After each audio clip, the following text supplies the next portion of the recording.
In this video, we're going to address Skill 3, Identifying Trends and Patterns.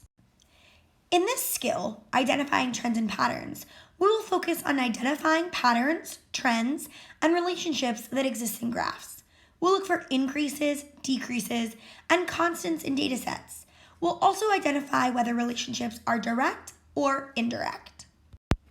First, it's important to be able to tell whether a graph increases, decreases, or stays the same. Here, in this first graph on the left, we can see that this is an increasing function.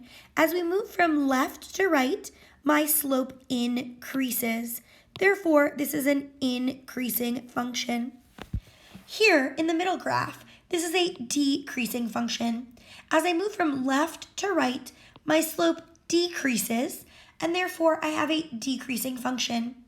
And in the last example, as I move from left to right, my slope stays the same, which means I have a constant function.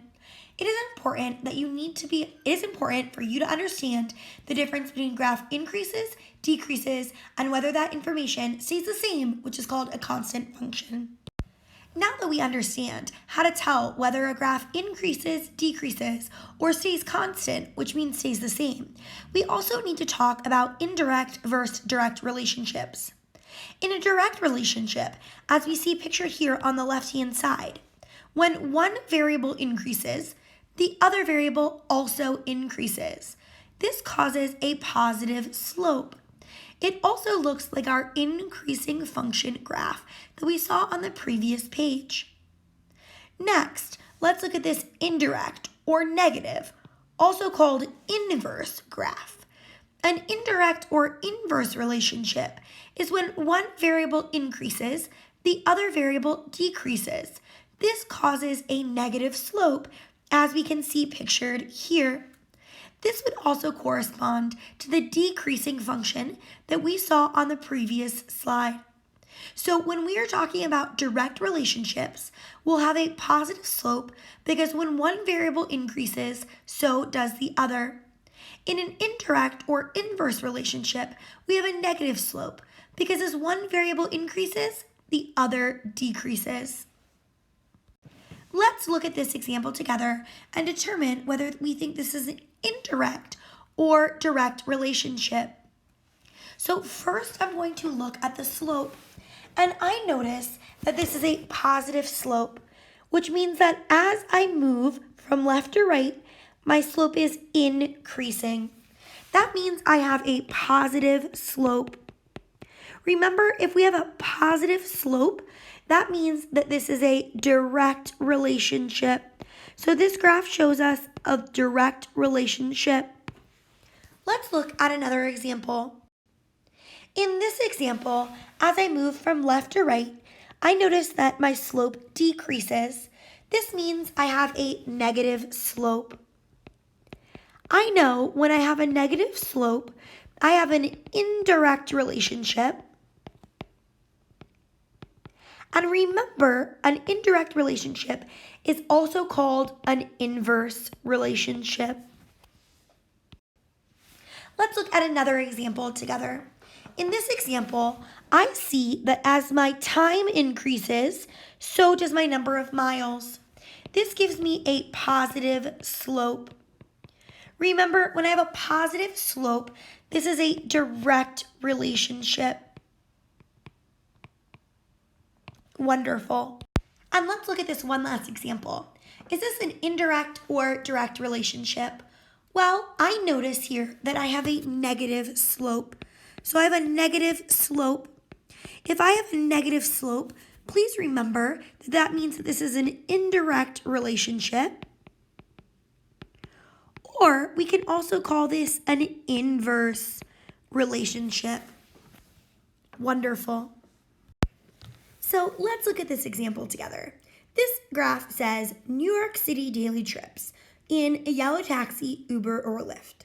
And we can see that there is a key at the bottom that tells us what color is the yellow taxi, what color the Uber and Lyft are.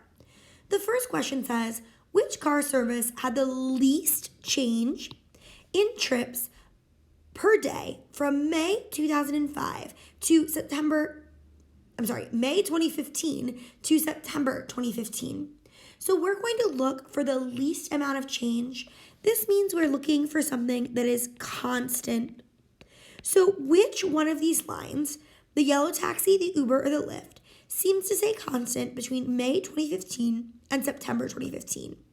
Well, hopefully you notice it's this pink line right here, and that pink line is Lyft.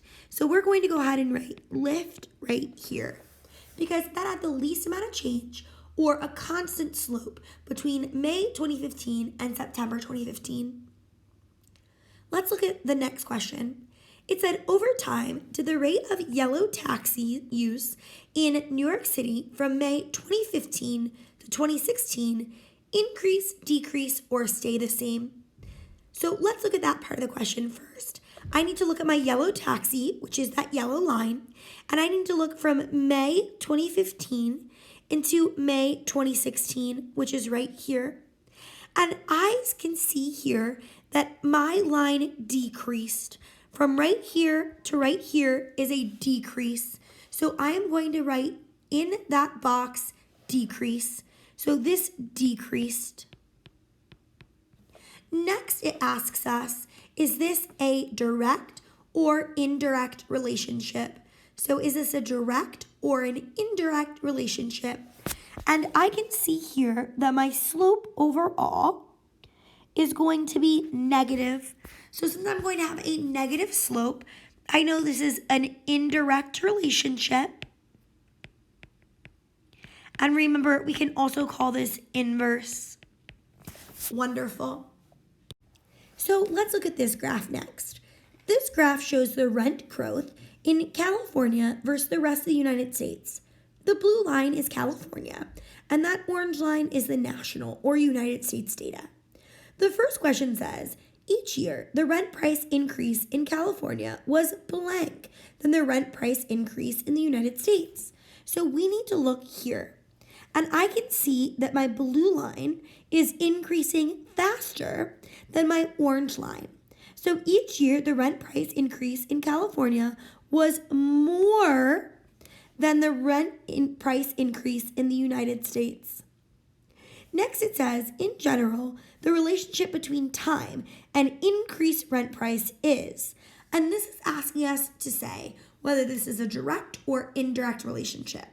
Well, overall, I know that my points start here, and I can see that I have a positive slope for both of these lines. Since I have a positive slope, remember, this is a direct relationship. So I'm going to say, in general, the relationship between time and increase in rent price is a direct relationship. Wonderful. Now we're going to look at this graph. The title of this graph is Balloon Hat Creations. On the x-axis, which remember is the independent variable, I have the number of balloon hats. On the y-axis, which remember is the dependent variable, we have the number of balloons remaining. As we make more balloon hats, we can see the number of balloons we have remaining is decreasing. So as the number of balloon hats increases, the number of balloons remaining decreases. Wonderful. And it says this graph shows a blank relationship between the number of balloon hats and the balloon hats remaining. Well, I have a negative slope here, so I know this is an indirect relationship. Remember, you could also use the word inverse here as well. Both are correct. So let's look at this graph next. This is a graph comparing property crime in Columbus, Ohio, which is the green bar, to Ohio, which is the blue bar, to the national average, which is the orange bar. And this corresponds to incidents per 100,000 people who live in that area. So the first question says, in general, which location has the lowest rate of crimes per year?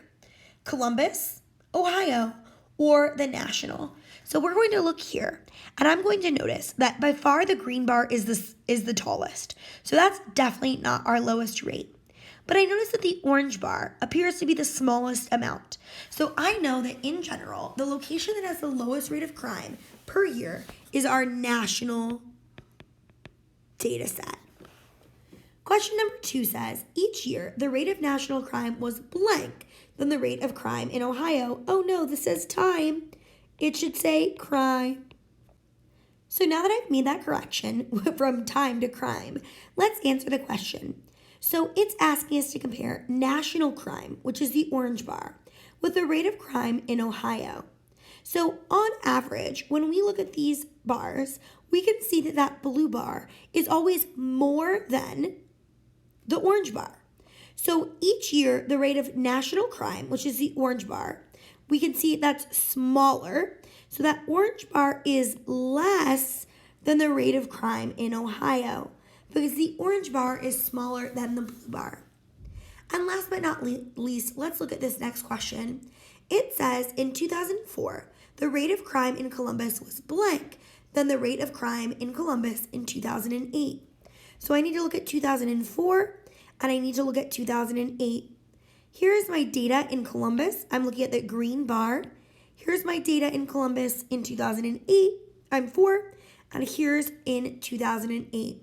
So I know in 2004, the rate of crime in Columbus was more than the rate of crime in Columbus in 2008. And let's do this last example together. This last example asks us, what sort of relationship exists between temperature and height? And so I can see that as I move from left to right on this graph, I have a negative slope. I have a negative slope. And remember, a negative slope tells us that this is an indirect relationship and that we can also call that indirect relationship an inverse relationship. Awesome. I hope that this third graph skill video helped emphasize for you how we can look at patterns, trends, and relationships on graphs, specifically whether the relationships are direct or indirect.